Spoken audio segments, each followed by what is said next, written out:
Jaya Radha Madhava Kunja Vihari.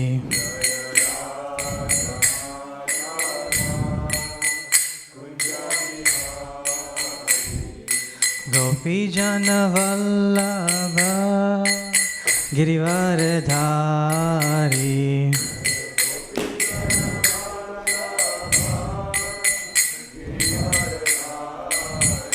Jaya Gopi Jana Vallabha Girivaradhari.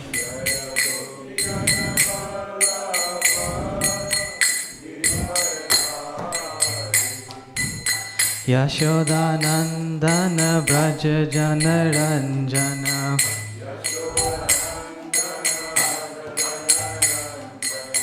Yashodanandana Braja Jana Ranjana.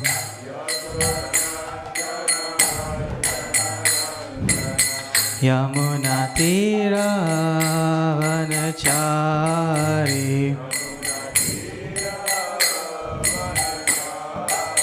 Yamuna Tira Vanachari.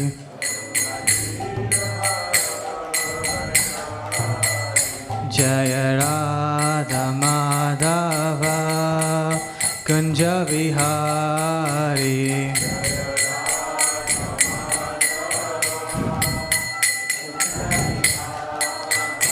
Jaya Radha Madhava Kunja Vihari.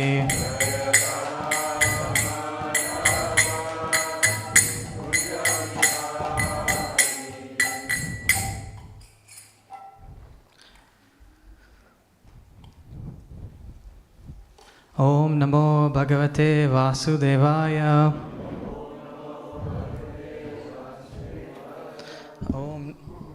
Om Namo Bhagavate Vasudevaya. Om Namo Bhagavate Vasudevaya.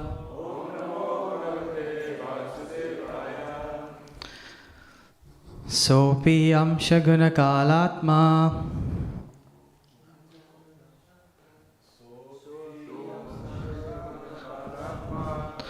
Bhagavad Dishti Gocharaha Atmanam Vikarodatma Vishvasyasya Shishikshaya Sopi Amshaguna Kalatma Bhagavad Dishti Gocharaha Atmanam Vikarodatma Vishvasya Shishikshaya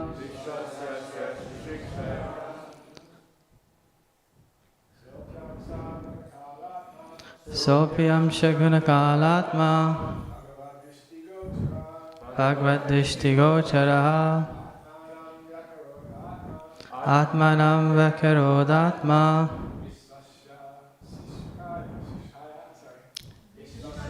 Shishikshaya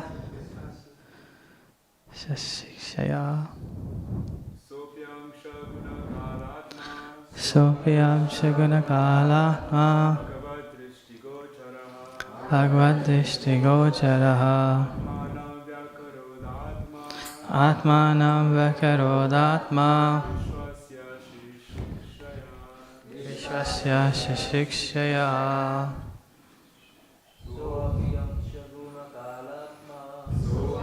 Shaguna Kalatma Bhagavad Dishti Gocharaha Atmanam Vakarodatma Vishvasya Shishikshaya. Mataji's. Sopyam Shaguna Kalatma Dishti Gocharaha Atmanam Vakarodatma Vishvasya Shishikshaya. Word for word translation. Sa Mahatattva, Api, also, Hamsa, Purusha, planetary expansion, Guna, the chiefly qualities of ignorance, Kala, the duration of time, Atma, the full consciousness, Bhagavat, the personality of Godhead, Drishti Gocharaha, range of sight, Atmanam, many different forms, Vaikrodhat, differentiated, Atma, reservoir, Visvasya, the would-be entities, Ashya, of this, Shishaksha, generates the false ego.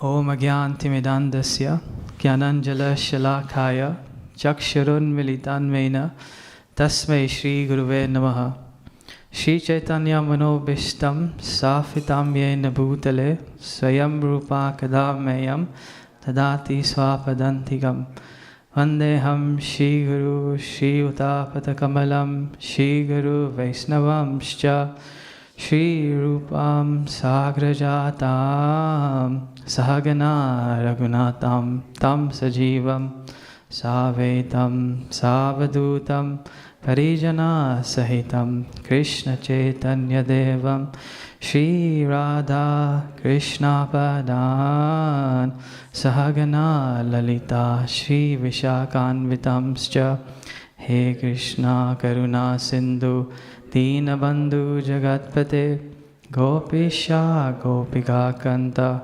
Radha Kanta Namostute Tapta Kanchana Gaurangi Radhe Vrindavaneshwari Vrishabhanu Sute Devi Pranamami Hari Priya Vanchakalpa Tarubhyascha Kripa Sindhu Evacha Patitanam Pavanebhyo Vaishnavebhyo Namo Namaha Jai Shri Krishna Chaitanya Prabhu Nityananda Shri Advaita Gadadhar Shivasari Gaura Bhaktavinda. Thereafter, the Mahatattva differentiated itself into many different forms as the reservoir of the would-be entities. The Mahatattva is chiefly in the mode of ignorance, and it generates the false ego. In its planetary expansion, the Supreme Personality of Godhead, with full consciousness of creative principles and time for fructification. Purport by His Divine Grace, A.C. Bhakti Swami Prabhupada. The Mahatattva is the via medium between the pure spirit and the material existence. It is the injunction of matter and spirit wherefrom the false ego of the living entity is generated. All living entities are differentiated parts and parcels of the Supreme Personality of Godhead. Under the presence of false ego, the conditioned soul, although parts and parcel of the Supreme Personality of Godhead, claims to be the enjoyer of the material nature. This false ego is the binding force of material existence. The Lord, again and again, gives a chance to the bewildered conditioned souls to get free from this false ego. And that is why the material creation takes place at intervals.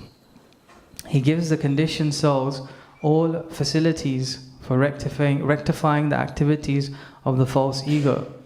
But He does not interfere with their small independence as parts and parcels of the Lord. So, with the permission and the blessings of the Vaishnavas and the seniors here, I request, I'm not qualified to speak, but I request your blessings to say something and share something about this verse and this class today. And someone told me that the verse that you're supposed to speak on is the one you need to hear the most, so I'm talking to myself when speaking.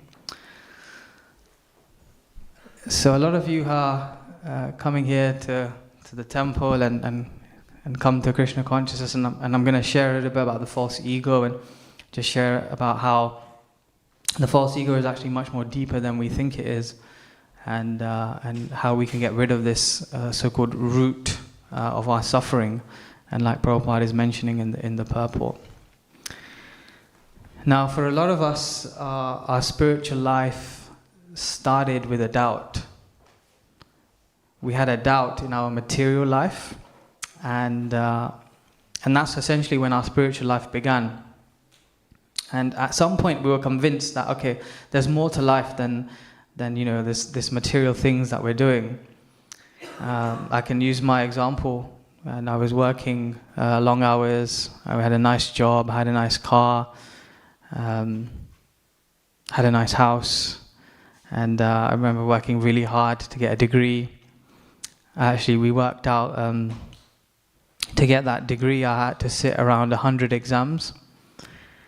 And still to this day, when it's around about May, June time, when it's exam season, sometimes I wake up thinking I have an exam, and then I'm like relieved. But the other day on my bookshelf, I saw this book, and it said, "The Final Exam, Death." So when you come to Krishna consciousness, actually the exams get harder, But yeah, for many of us coming into Krishna consciousness, we had a doubt in our material life. But actually, when we look at, the material world is a perverted reflection of the spiritual world, and when you look at it in the opposite way, our material life started with a conviction. So when we're spiritual entities, our material life started with a conviction that I want to enjoy separately from Krishna. So our material life begins at that stage, and our spiritual life on this planet begins with that doubt. And for us to want to enjoy separately from Krishna, we have to be really convinced, that I want to move away. And when we look at coming down from the spiritual world to the material world, actually, you can see anytime you come down somewhere, it's easier than it is when you're going up somewhere, naturally.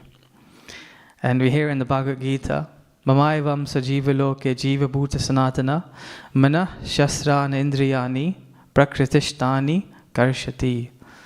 So we hear from the Bhagavad Gita, actually, the living entity, the conditioned soul, living in this conditioned world, is actually parts and parcel of Krishna, but due to the conditions of life, they're actually struggling, and the translation is very hard. They're struggling really hard. So like that in our material life, for us to go back up, it's a struggle. I remember hearing once that the class was just giving an example. Actually, when we're going up the stages of devotional service, is sometimes described like coming up a mountain, but not just coming up a mountain, but coming up a mountain with a rucksack, and with that rucksack's got rocks in it. And so sometimes it's like that, our situation. We're like struggling up to go up that mountain.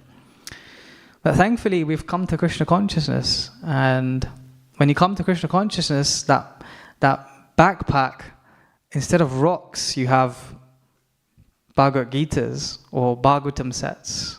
And the more you distribute them, the lighter that load becomes, the easier it becomes to get up that mountain. And Krishna gives us free will. So in this verse, it says here, Krishna gives us constant chances. Constantly, He's giving us chances to come back to Him. And you'll find, actually, when you're in a spiritual setting, Krishna will be very personal with you. He'll constantly try and teach you lessons for us to come back to Him. Personally, I would say, anytime I was going to a phase in my life, anytime I would do something wrong, I'd get a parking fine, or I'd get like a ticket, and I was like, oh my God, like Krishna's, punishing me for something. It was really interesting, and we can find that in our lives when When you have a personal relationship with Krishna, he'll intervene. And essentially this is, why Krishna, we wanted to enjoy separately from Krishna, so we wanted to be the enjoyer. And that's why, actually, the material world is created for us, to have that enjoyment. And this doubt of a material life, it hasn't just come from this lifetime. Actually, probably it's come from many lifetimes. We hear in the Gita, Abrahma bhuvana loka punaravantina arjuna mama piyantu kaunteya punarjanmana vidyate. So, from the planets of Brahma all the way down to the lowest planets, it's a place of birth and death, it's a place of misery. And so therefore, we're very fortunate to come into contact with Krishna consciousness after many, many births and many lifetimes and going through the different planets. So that comes to the question then, what is Krishna consciousness? What is Krishna consciousness? So Prabhupada, in a lecture with Bhaktisiddhanta Saraswati's disappearance, he describes and gives a definition of, in essence, what is Krishna consciousness? Would you like me to share what is Krishna consciousness? Yeah? So Prabhupada explains that Krishna consciousness is feeling for the sufferings of others. Essentially, that's what Krishna consciousness is. When we feel the suffering of others, that's Krishna consciousness. And devotees are always willing to take on difficulties for the pleasure of others. We had one person come into one of our retreats we did like last year at the Manor, and she was explaining to somebody else, so she started coming, and been coming for about a year now, and she was explaining to somebody else new and saying like why she likes coming here. And she was saying, I just love coming here because,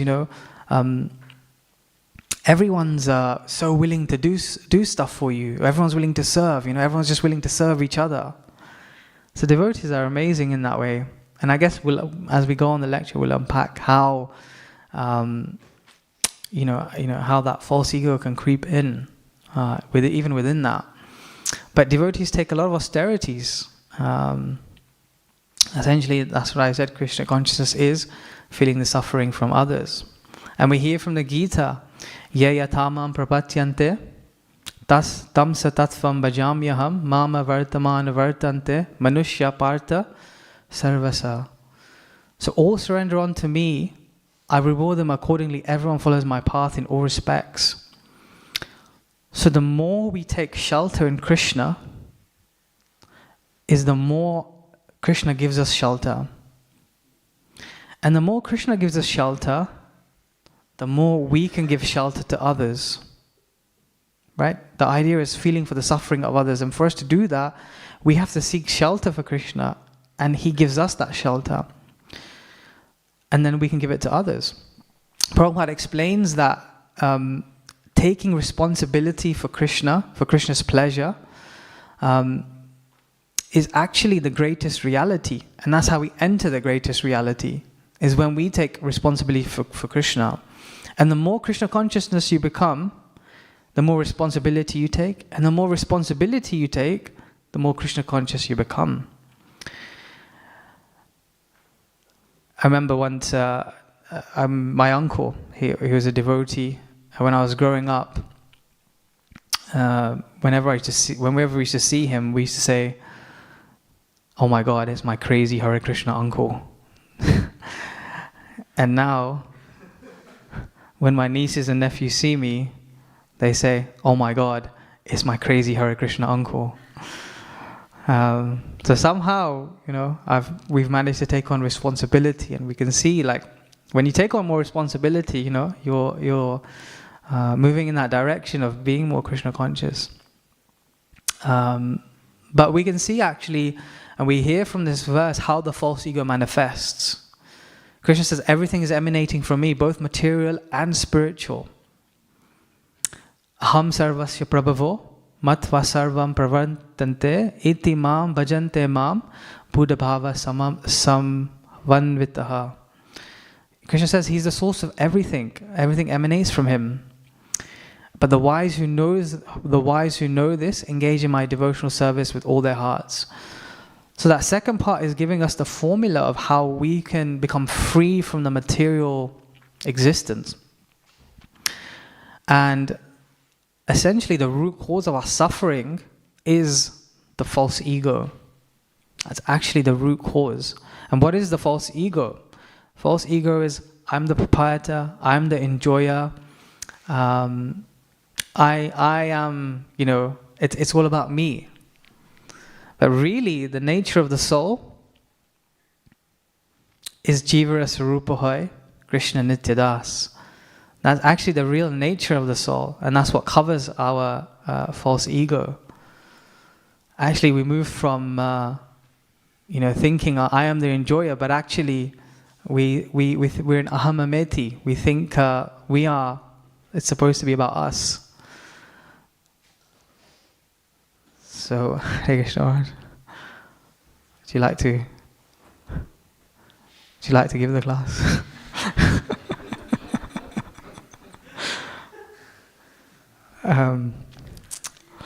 So it's described, ahamameti, everything is emanating, we think of I and mine, but actually the reality is Bhoktaram yajatapasan sarvaloka maheshwaram sakradam sarvabhutanam jnanamam shantim rachati. The sage is knowing me as the ultimate purpose of all sacrifices, the Supreme Lord of all planets, and the well-wisher of all living entities, attains peace from the pangs of material miseries. So this is the real true peace formula, and how we can apply that to our daily life. So Krishna is the proprietor of everything. Krishna is the enjoyer. Krishna is our friend. Krishna is our well-wisher. There was a play at the Manor on the 50th anniversary. I don't know, was anyone there? Did anyone see that play? It was really nice, done by Pandav Sena. And the play was called Krishna is Our Only Shelter. It was amazing. My godbrother Mukunda Prasad, he was playing Prabhupada, and he actually, halfway through the play, he actually shaved his head. So it was amazing dedication. But in that play, they were constantly repeating this verse, this term, Krishna is our only shelter. And yeah, we hear Ishwar Sarvabhutanam Hriday Arjuna Drishtati Brahmanyam Sarvabhutani Yantra Rudrani Mayaya. Krishna is situated in everyone's heart. And the living wandering entities are, in everyone. He's sitting in everyone's heart. And actually, Krishna is waiting for us to turn to him. But what's stopping us to turn to him? Ahankar, the false ego. I was listening to Prabhupada this morning, and he was describing that bhakti is described like a seed. And when we associate with devotees, and that seed awakens. And through sadhana, Shravanam, Kirtanam, Vishnu, we water that seed, and that seed grows. We have satsang, we have association. But with that seed, you get many weeds. Many weeds grow: lust, anger, greed, false pride. Simultaneously, all of these things grow as much as. So we're trying to cultivate this plant, this seed from a creeper to a plant, so we can give shelter to others. But just like when we're gardening, yesterday I was with our gardener, and I don't know if you know, like when you have the slabs together, and then in between the slabs, like the grass grows, like weed grows in between. And I was trying to pluck the grass out, and I was like, "Look, you've missed these points, because we paid him to like fill the slabs." And he's like, "No, like don't pull them out." I was like, "Why?" He goes, "Because otherwise we won't know where the weeds are. We have to apply weed killer to this specific part." And he was explaining, like, if I just pull it out, then actually you don't get to the root, and the weed keeps coming back. And it's the same, like if we don't pluck out that weed, if we don't pluck it out at the root, it's just going to keep growing back. We hear about the false ego. Prakriti kriya manani guna karmani sarvasa ahankar vidotmatma kartanam iti manyate. The spirit soul is bewildered by the influence of false ego, thinks he's the doer. And we've been given that weed killer. We've been given that weed killer by like Lord Chaitanya. And what is that weed killer? It's humility. When we have humility, when we chant with humility, that's the way out. That's the way we can remove that weed killer. Maybe somebody, you guys can, I'm just going to do a bit of a call and response now, and you guys can repeat after me. Is that okay? Okay. Trinadapi sunichena taroravi sahishnana amanina manadena kirtaniya sadahari Trinadapi sunichena taroravi sahishnana amanina manadena kirtaniya sadahari Trinadapi sunichena taroravi sahishnana amanina manadena kirtaniya sadahari.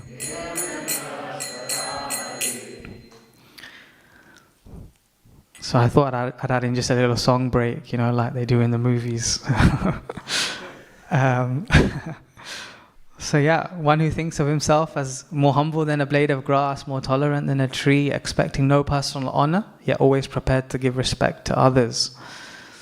And we can very easily chant the holy names of the Lord. And unless we chant in this mood of Trinadapi Sunichena, unless we chant in this mood, we can't really enjoy the real depth of chanting. We can't cut the weed. Yes, we can cut the weed with 4 regulative principles. We can cut the weed with sadhana. We can cut the weed with knowledge. We can cut the weed by being a brahmachari, or we can cut the weed by being an amazing preacher, or a book distributor, or the best bridge preacher. But unless we tackle the false ego and we go to the weed, it's going to keep coming back. And no matter how successful we become in our service and what we achieve, unless we see ourselves as instruments of Krishna and instruments of the previous acharyas, we're going to be in false ego. Last week, we were doing a course called Life Hacks from the Bhagavad Gita. And it was with Keshav Maharaj. And my service is to basically collect the questions and ask him the questions at the end. And this one was about letting go. So letting go of, material life and looking ahead in the past. And so occasionally when I do this service, I'll always try and give Maharaj a curveball question, because he's so good at answering questions. He's so all his answers are quite viral and he's so on point. So I thought, let me try and give him a curveball question right at the end. So I said to Maharaj, what are you finding hard to let go of? What's the hardest thing that you find? And his answer was quite nice, actually. It's quite telling. And he was explaining how, the idea of being a Swami and having so much praise and accolade and being rewarded for so much, but becoming distant from that identity and understanding that he's a spirit soul and he's a servant of Krishna. He was saying that can be one of the biggest challenges. So it's quite telling, actually. Even if you reach, that point, even if you become S.B. Keshava Swami, #wisdom that breathes. Even if you become that, you're still going to have difficulty struggling with that identification. I mean, what to speak of us, We hear from the Bhagavatam, Rishabdev, he was giving instructions to Bharat Maharaj and avoiding the false ego and the importance of Ahamameti. And Bharat Maharaj ruled his kingdom so well He was ruling all the subjects in terms of Krishna consciousness. And Bharat Maharaj was in Bhava. Anybody here in Bhava? Maybe some of you. And he left this kingdom to set an example of, to show, actually what is detachment. And we hear the story of, he connected with a deer, and he connected with a deer in philanthropy. Keshav Maharaj is giving that example of where the term doe-eyed comes from, doe-eyed. And I'll give you a little secret of body language. If, you can also tell me like Bambi eyes. There's a cartoon, Bambi. So if you see someone and they're speaking to you and they're looking at you with Bambi eyes, there's a lot of affection there for you. They're infatuated by you, or there's a lot of affiliation for you. So brahmacharis, if a Mataji gives you Bambi eyes, run. Just kidding. But you can see that the Bharat Maharaj, he thought of the deer. He saw the deer who was looking at him with affection, and he cared for the mind and the body, but he didn't connect with the soul. He forgot to care for that person's soul. Now, false ego. When we talk about false ego, like the most grotesque form of false ego is I am better than you. That's actually the most grotesque form of false ego. But actually, we can have also false ego in the mode of goodness, thinking that I am doing something and I am doing something really good. And even though I'm doing something really good, I am doing it. We can see like previous kings like Yudhishthira Maharaj, Bharat Maharaj, Lord Ram, even the way they would look after their subjects would be in relation to Krishna. And the degree we're absorbed in Krishna, the less the false ego becomes. And when we take the service mixed in the modes, right? When we take that service and we take away Krishna, it actually just becomes philanthropy. Recently, we were at this festival, this preaching festival. And it was like, everyone's into yoga and meditation, and you could say like everyone was ripe. Actually, devotees have a nice terminology of looking at things. It's like, you're not this body, you're not Indian, you're not from North London, from a pious family. You're actually a low-hanging fruit, and you should join the ashram. So sometimes we look at people in that way. But anyway, so everyone was, ready. And one of the devotees was preaching and giving out books. And she spent like 45 minutes with someone, And she was speaking to them for a while. And then after interaction finished, I was like, wow, like 45 minutes. Like, are they going to join the ashram? She said, no. Are they going to join Be a Monk Challenge? No. Did they take a book? Did they join the course? No. So what did you talk about then? And they were just saying, they were going through some trouble, some trauma, and they were sharing about their life, and I was sharing about my life, and how Krishna helped me, and actually the devotee was reflecting, like, what happened? Like, why did that person not connect, They were having their own reflection. And actually, like, when we're speaking to someone, when we're preaching, or when we're in any service, our meditation should always be like, how can I connect them to Krishna? Yes, there's all these other things, there's all these other points, but always we're thinking, what's the next step for them? I love Vaisheshika Prabhu, and he was at the Manor a couple of years ago, I think, and he was showing a video from Wales. I think it was in Wales, and maybe Cardiff, and he was showing how like this person was outside work, and then they were taking a book, and they didn't have any money. So Vaisheshika was trying, and then he had a lighter, and then he convinced that person to give him a lighter. right? And then he used it for his puja the next day, and he was giving that example. So when we're doing that service, having that mood of what is that, having Krishna in that center, and what is that next step for that person? How can I connect them one step closer to Krishna? Even Keshav Maharaj was giving an example of a story in a brahmachari ashram when a senior devotee and him and a senior devotee were trying to convince someone to join the ashram. And the senior devotee was like, no, like this person's kacha, he's not ready.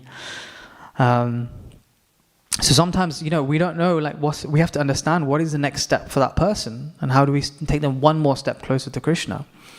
I was with Chandramuli Swami once, and we were walking from a kirtan from his flat to the kirtan, and there was a festival, and there was lots of people there. And I saw this this person who was new and from a foreign land, and he just come to the festival, and you could tell like he was very emotional, and he was feeling a lot of love, and he wanted to share. And I was thinking, wow, this guy's ready, this guy's like, solid, like what's the opposite to kacha? Pakka. Then this guy's pakka, And Maharaj approached him, or he approached Maharaj, and there's a bit of an audience there. And you could tell like he wanted to speak and wanted to share. And Maharaj spoke to him for like 2 minutes, like literally 2 minutes, actually even less, maybe like 30 seconds, and said Hare Krishna. And then we started walking off again. And I was thinking, what? Like, I thought, this guy's ready. Shri Shri Radha Gokulananda ki. Sitaram Lakshman Hanuman ki, Shri Shri Gaur Nitai ki. So I was thinking that this person's ready, and then once we walked away, I asked Maharaj. I was like, Maharaj, like what happened? Like, this guy seems so ready to, and I thought, you were going to share something with him, and he was going to be transformed, and Maharaj goes, he wasn't ready to hear. He actually wasn't ready to hear. And I was like, whoa, like Maharaj detected that, He understood that for this person, the next step wasn't for him to speak, and he wasn't ready to hear. Now in the same instance, same trip, we were on the train, we were coming back, and we were sitting separately, and we were in a group. And one lady came up to us, one Mataji, and said, oh, there's someone on the train who really wants to hear about Krishna consciousness. And Maharaj, can you come and speak to her? Or can you guys come and speak to her? And it was like late, it was a late train. And Maharaj had given a class that morning. It was, he'd spoken to lots of people. He actually had a lot of things to do on the train left. It's quite hard being a sannyasi. And I was like, no, Maharaj, like I'll go. Like don't worry, like, I'll assess the situation and stuff. And Maharaj goes, and I said to Maharaj, like don't worry, you've got so much to do. You've got lots of things happening, like lots of your personal stuff to do. Maharaj goes, for preaching, I'll drop anything. I'll drop everything for preaching. So actually, when we put Krishna in the center, we understand the importance, the value of how preaching is such an important part. I remember when I was doing book distribution once, and I was trying to give this book to someone, and they were ready, they were taking it. And somehow I wanted them to give £5 more, so increase my score. I was trying to get in there, be like, have a score and all of that. And then the guy was like, no, I don't want the book at all. And I was like, oh man. And I was like so frustrated. And then the guy left, and I was like, why did this happen? I remember speaking to my godbrother, Vamsi Dari, when I was like, why did this happen, And he was saying to me, like, actually, you became attached to the result, and he detected it, And Krishna was actually teaching you a lesson, like not to be attached. So actually, it's not about us, actually. It's not about us. It's about actually giving that Krishna consciousness to someone. And sometimes, actually, we have to think, am I doing this for philanthropic work? Or am I doing this for myself? We have so many different projects, Sometimes we feel like my project is the best project and my service is the best service. But actually, how much are we thinking, actually, what is best for this person and how do we give Krishna to this person? That is actually the ultimate goal. And when we put Krishna in the center, we can actually get rid of that false ego. Even when we do Food for Life, I remember when I started, everyone used to say to me, Food for Life is not philanthropic work. It's Krishna consciousness. I was like, yeah, okay, I get it. But eventually I got it, Actually, it's prasad, what we're serving. One lady, she wrote a newspaper article on Food for Life, and she did some research. And she looked at all the charities. And I said to her, what was the difference? What did you find different about us? And she goes, what's amazing is that you guys actually put Krishna at the center. It's about Krishna consciousness. It's not just philanthropic work. And when we come back to the Bharat Maharaj story, we can appreciate that, he left his body thinking of a deer, and he came back as a deer. And in his next life, with the grace of Krishna, he remembered what he was. And he understood the importance of association. And that's what's going to take him back. So in the next life, he associated with sadhus as a deer. And then in the next life, he actually came back as Jada Bharat. And as Jada Bharat, he, became absorbed, and he also was detached. And one of his service was to stand as a scarecrow, as in the field. I can't even stand in Janmashtami on the field for 20 minutes when it's hot, let alone standing. But he was absorbed. And when he was asked to carry that palanquin, he saw the ant and he wanted to protect the ant. Because he was seeing everything in relation to Krishna, Pandita Samadarshana. He was seeing that. And that's when he realized, the importance of having your sadhana, the importance of putting Krishna in the center. And the message of the story of that Bhagavatam story is actually that the root cause of our illusion, the root cause of our suffering, the root cause is the false ego. And Lord Chaitanya has taught us, actually, our real nature is das and udas and udas. And Lord Chaitanya gives that verse in relation to Varanashram. He's sharing that in relation to Varanashram also. He's sharing that in terms of service. And when we have the right consciousness, when we remember that actually the real suffering of someone is the false ego. And our real service is to awaken the Krishna consciousness in someone else. That is actually the greatest welfare activity, para upakar. To awaken the person's God consciousness, to awaken their Krishna consciousness. And we are here in the Krishna consciousness movement as, soldiers of Prabhupada, and Krishna himself, Parityanam Sadhunam Vinashaya Duskritam, he's come for this mission, and we're also on that mission. And if we can do that, if we can be part of that mission, the more we surrender to Krishna, the more Krishna can give us shelter, and the more we can give shelter to others, which is removing the suffering of others. And that's how we can go back to Godhead. Now today is also the appearance day of Vakeshwara Pandit, and he's a close associate of Lord Chaitanya. And he used to actually, he's renowned for his dancing in Kirtan. He would dance for 42 hours in a stretch.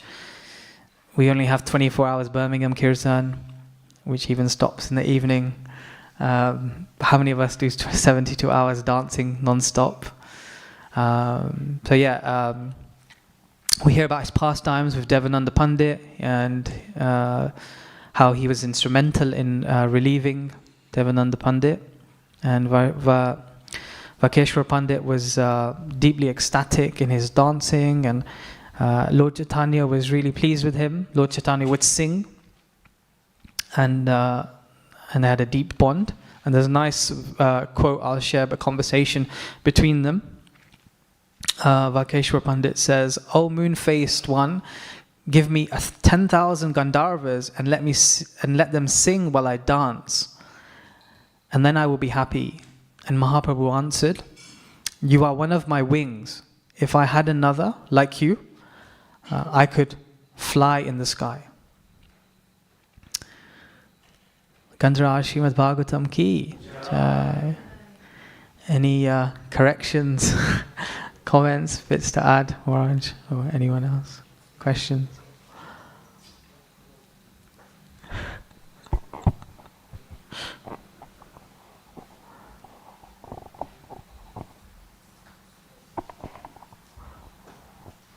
Hare Krishna, Hare Krishna. Thank you so much, Raj Mukund Bro. You were talking about how we have to see who's ready for Krishna consciousness and try to meet them where they are. Can you share some from your own experiences? What signs do you look for that show that someone is ready for Krishna consciousness, and how we can tune into that and fan that spark, and how we can just be more sensitive? Yeah, thank you.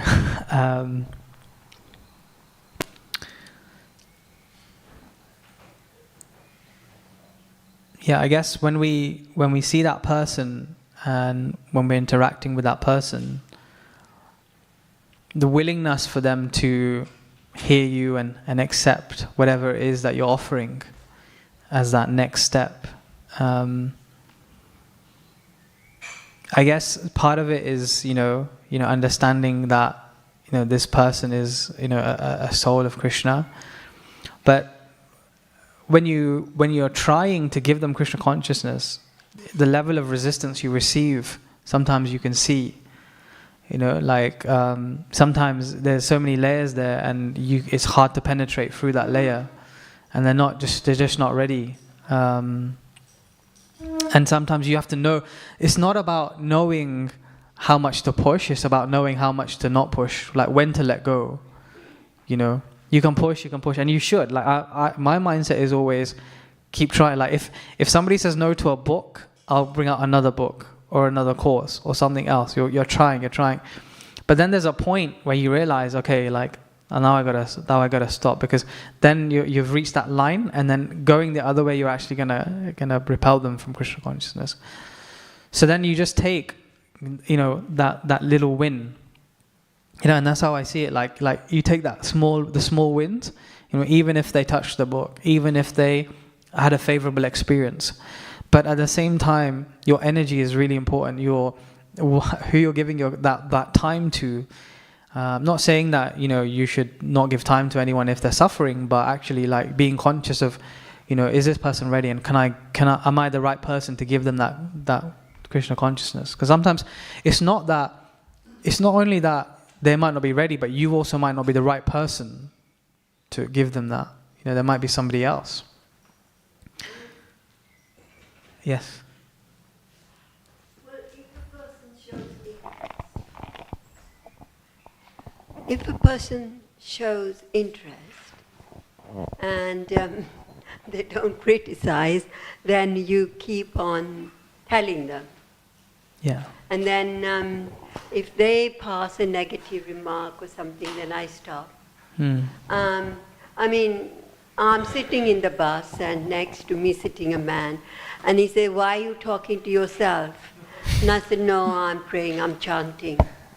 And I felt that he wanted, So I have a lot of malas and bags. So I said, it says on the bag, chant Hare Krishna and be happy. So I gave it to him. I said, look, you just chant like this, Hare Krishna. And then after a year, I met him here, and he said, thank you for the mala. It's just 1 minute. A person shows you interest. And somebody else might just say, move away from you. So they show interest, isn't it? Person who's interested in devotion. Yeah. So, You have to be 100. You have to give them that. Yeah. Hare Krishna. Hare Krishna. My question is simple: is this false ego bad? Is a false ego bad? Yeah. The verse says that it's a plenary expansion of God. Yeah. the false ego is, everything is emanating from Krishna, essentially, you know. So even this material world is emanating from Krishna. We emanate from Krishna. And is it good or bad? Yeah, Well, how do you perceive it? how do I perceive it? Yeah, well, we can understand that because of the false ego, it's actually the root cause of our suffering, right? So, because the false ego is described as us being the enjoyer, us being the proprietor, us being what's not really our true identity. And if you're taking yourself away from your true identity, right? If you take yourself away from your natural inner identity, then it's not going to be good for you. You know, we're suffering like in the first verse I was mentioning from the Gita, Mamaivam so jiva loke, jiva bhuta sanatana, right? Mana shasrana indriyani, prakritishtani karshati. So actually the conditioned soul is actually struggling really hard. And why are they struggling really hard? Is because of this identification with the false ego. So, yeah, actually, some philosophies think the false ego is good or the ego is good.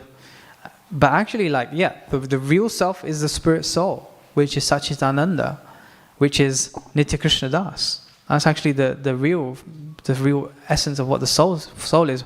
But when we have the false ego, then that's a covering. That's material. That's not reality. That's actually not where we should be. It's not our right position. So if we want to become alleviated from suffering and pain, then we have to remove that false ego, which is not easy. It's actually the root cause of why we're here. So even if we're in Krishna consciousness, the hardest thing is to get rid of that false ego and always see everything in relation to Krishna. Does that answer your question? Okay.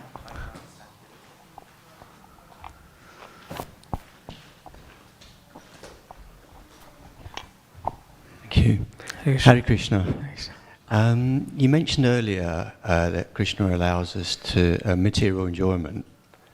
In terms of the false ego, in what mood do you think Krishna allows us to enjoy false ego? Maharaj, would you like to answer that? Yeah, in terms of our false ego, in what mood do you think Krishna allows us to enjoy, allow us material enjoyment?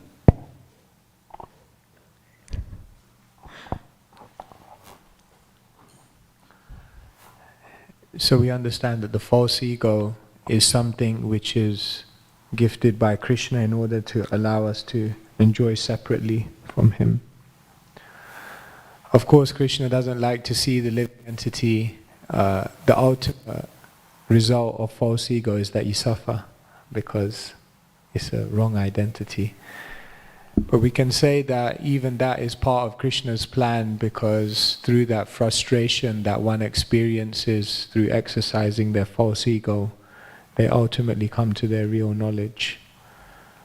So even the false ego and the giving of the false ego and the facility given by Krishna for the living entity to be an illusion of its own identity, ultimately is part of Krishna's master plan to bring us back to real consciousness, real awareness.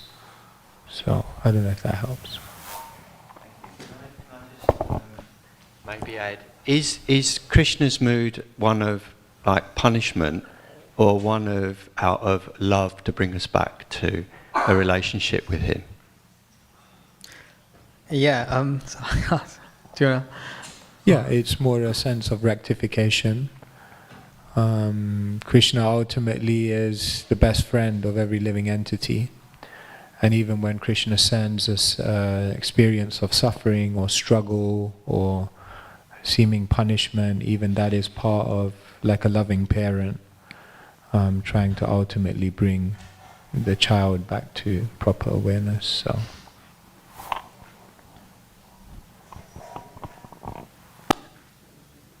Any other questions? Yeah, Prayojana Prabhu. looking at the creation of the universal form, and Arjuna, he says, he's fearful of all these images he sees. Help me. What can I do? I see these forms come before me. Please show your form to me, he says. And then he says to Arjuna, only by undivided devotional service can I be understood as I am, standing before you, and can thus be seen directly.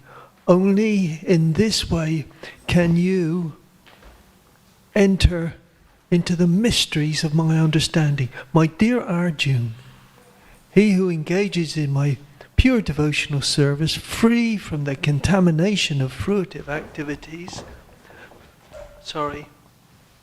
and mental speculation, he who works for me, the Supreme Lord, by his, the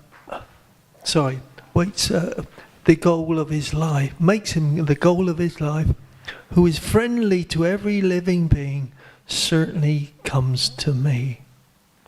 So it's by service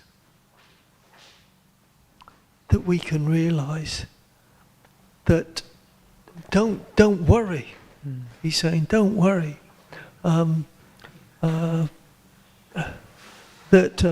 It says, like Shakespeare says, our doubts, they are traitors. They cause us to achieve that good we may achieve by trying.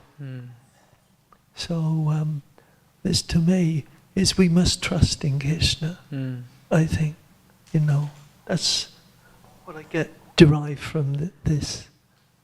Yeah, totally agree. Trusting Krishna is it's everything. We're surrendering. The last verse in the Gita talks about surrender, and when we surrender to Krishna and we serve Krishna, then we just got to try. Yeah. Just try your best and see what happens. Yeah. Like I was saying, that the more responsibility you take for Krishna, the more Krishna consciousness you become. So if we take responsibility for Krishna, then Krishna rewards us accordingly. So.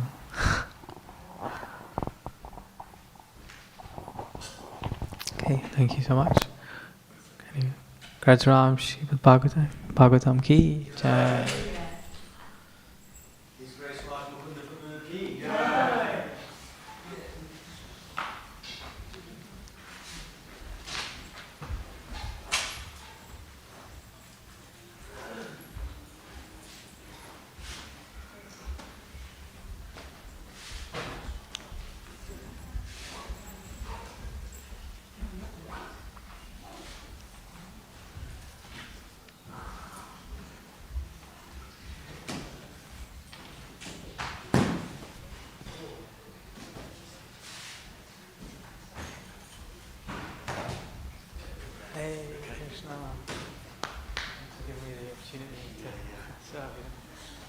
Is this your first one?